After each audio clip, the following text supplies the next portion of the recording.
Hi friends, welcome to our channel. Friends, వీడియోలో AP రాష్ట్ర వ్యాప్తంగా ఉన్నటువంటి డ్వాక్రా మహిళల అకౌంట్లో అయితే డబ్బులు అయితే రిలీజ్ అయితే చేశారండి. సో డ్వాక్రా రుణమాఫీ అంటే వైఎస్ఆర్ ఆసరా పథకం ద్వారా మనకి 4వ విడత డబ్బులు అయితే లబ్ధిదారులకు అయితే పడవలసి అయితే ఉందండి.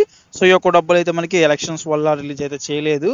అయితే మనకి ఇప్పుడైతే మళ్ళీ ఇవాళ డబ్బులు అయితే రిలీజ్ అయితే చేశారండి. దీనికి సంబంధించి ఏ పథకాలకు సంబంధించి డబ్బులు రిలీజ్ చేశారు, రాష్ట్ర వ్యాప్తంగా ఉన్నటువంటి లబ్ధిదారులకి డబ్బులు ఎప్పుడులోగా పడవచ్చు అనేది క్లారిటీగా చెప్తాను. వచ్చిన అప్డేట్ చూస్తే కనుక డీబీటీ పథకాలకు సంబంధించి ప్రభుత్వం నిధులు విడుదల చేసింది.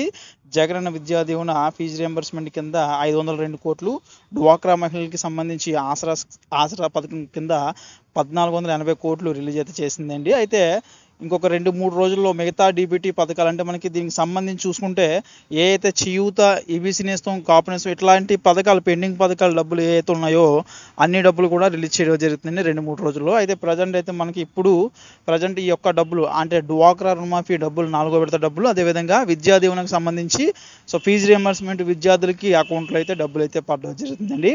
సో మనకి ఈ యొక్క 2-3 రోజుల్లో కూడా అందరికీ కూడా అకౌంట్లో అయితే డబ్బులు అయితే జమ అయిపోతాయండి. అదేవిధంగా మిగతా పథకాలకు సంబంధించి కూడా డబ్బులు అయితే ఇంకొక 2-3 రోజుల్లో రిలీజ్ చేస్తామని చెప్పింది. సో ఇది ఫ్రెండ్స్, వీడియోలో ఇలాంటి అప్డేట్స్ కోసం మన ఛానల్ సబ్స్క్రైబ్ చేయండి, కూడా లైక్ చేయండి.